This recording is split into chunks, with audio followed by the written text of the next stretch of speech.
One of the most important aspects as to what makes a successful, sustainable city is also one of the most overlooked. Now, when people think of sustainable cities, they think of things such as renewable energy alternatives, recycling, or electric vehicles. And while these are all important aspects of sustainability, there is one more commonly neglected quality that a sustainable city must have.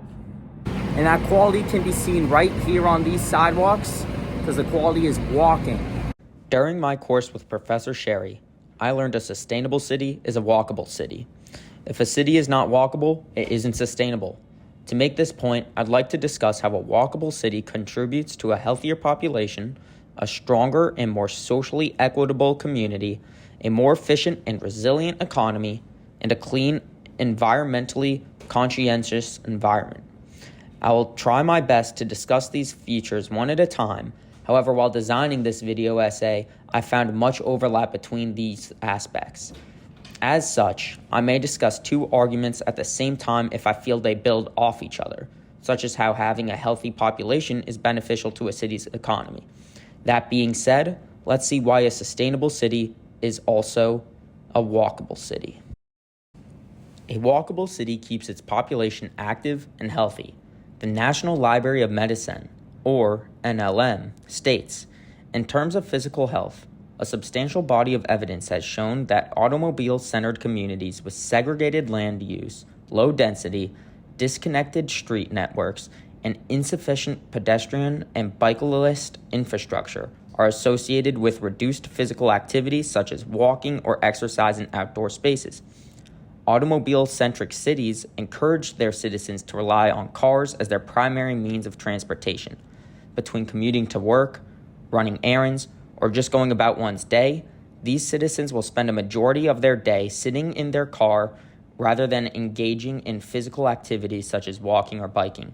This can be dangerous as a physically inactive population will be more susceptible to health conditions such as obesity.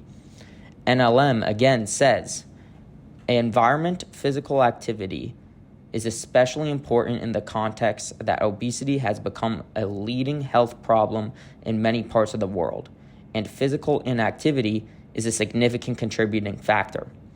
A study conducted by researchers at Harvard, NYU, and Oxford, titled Designing Walkable Cities and Neighborhoods in the Era of Big Data, found that neighborhood walkability can be predictive of its residents' physical activity levels. Researchers observed that a more walkable city, as measured by a walkability index they created, corresponded to a more physically active population. This study also found that physical activity, alongside diet and metabolic factors, were a strong predictor of obesity prevalence within a given population. Another study, titled What is a Walkable Place?, published in the Urban Design International Journal, surveyed city residents and found that recreational walking also provided its city's inhabitants an outlet for stress reduction, increasing fitness, losing weight, getting out of the house, meeting people, or even enjoying a beautiful place. Having a healthy population is crucial for maintaining a city's inhabitants' well-being physically and mentally, which improves its citizens' quality of life. This makes the city more resilient and a more ideal living environment. Now, I'd like to take some time to talk about how walkable cities create strong and resilient communities between their inhabitants. NLM found that increased walking in a community correlated with improved social interactions and the perception of social cohesion. This observation can be explained by the nature of walking. When people walk or use public transit to get to places, they are far more likely to interact with one another than they would from their cars. The more interactions that occur between people in a community, the more connected and resilient that community in question will become. Cities that implement super blocks, a public space typically made up of 9 city blocks that are closed off to through traffic, are a powerful tool used to give city space back to the pedestrian. Super blocks make cities more walkable and thus foster strong communities for the residents. The aforementioned Designing Walkable Cities and Neighborhoods in the Era of Urban Big Data study found that when superblocks were implemented within cities of New Jersey, people reported feeling safer, and there was also a recorded decrease in crime in the superblock areas. In Professor Sherry's class, we had the opportunity to visit the Barcelona superblocks to see how a very small change to a city's design structure can create vibrant public spaces with flourishing social interaction. When walkable cities are designed correctly, people will have almost all necessary goods and services accessible to them within a 15-minute walking distance. As seen in this diagram from the journal Superblocks, Future of Walkable Cities, when services are accessible to residents in this way, the systems within the city become much more resilient to shocks and disruptions as they become more contained. Furthermore, citizens will become more familiarized with their neighbors, allowing for stronger social cohesion to take place. And finally, designing a city to be walkable saves energy and provides opportunities for those who can't use cars because of age, income, legal status, disability, and so on. I'd like to take a moment to play an interview with my Duncan coworker William, who has to commute to work in an automobile-centric city without a car. He talks about his experience having to spend money on an Uber to work, only to get immediately sent home by his manager, and difficulties he has taking the local train. His stories highlight how automobile-centric cities are unjust to those with cars. What's up, bro? What? Hi, how are you? Hey, I'm alright. So this is my coworker. Okay. Could you say your name? My name is William. William.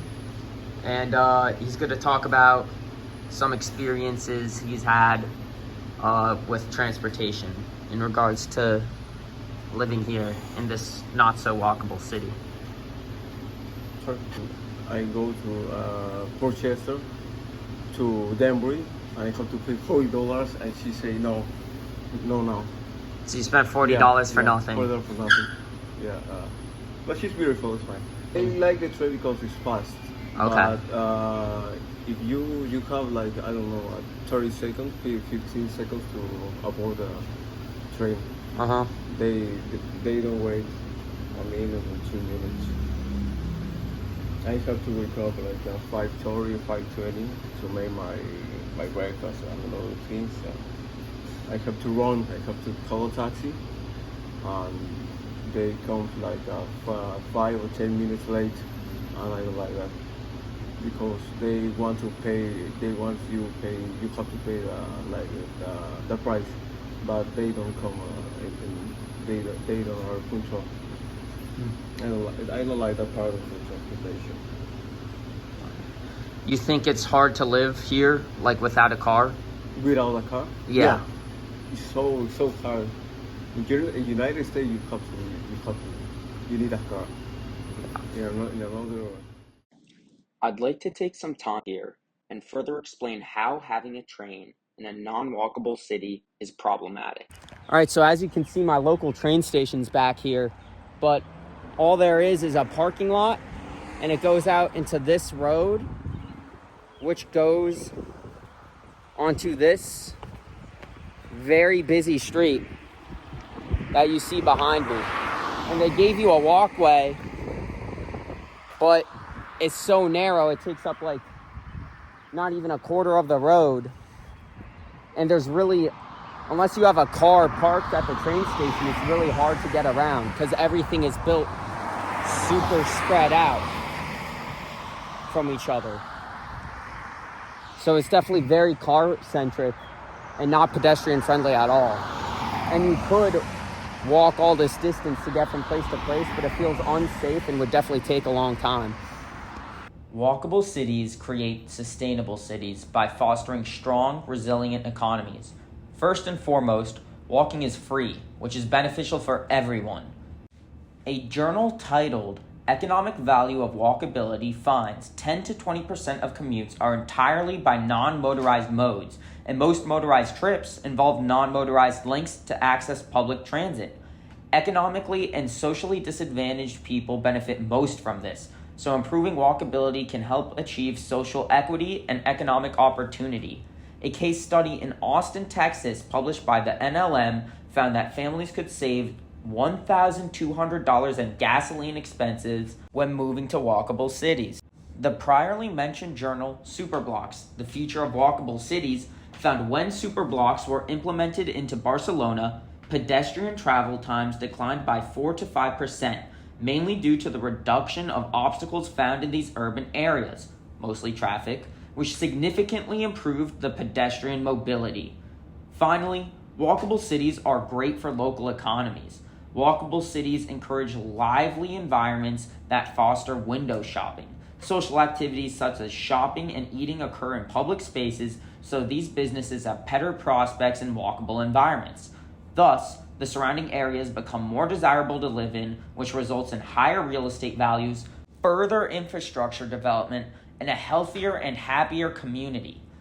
I'd like to end my point with this chart from the economic value of walkability, which shows how much more costly driving during peak and typical hours can be as compared to walking.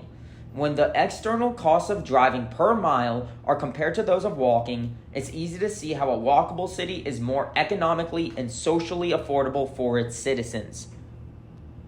Finally, I'd like to talk about how walkable cities are clean cities.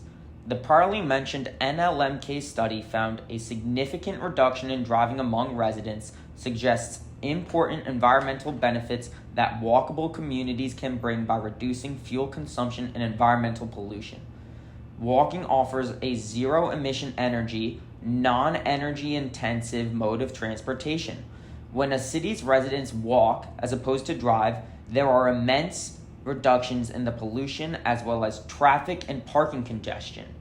The economic value of walkability finds energy consumption and pollution emissions are several times higher than average for short driving trips when engines are cold.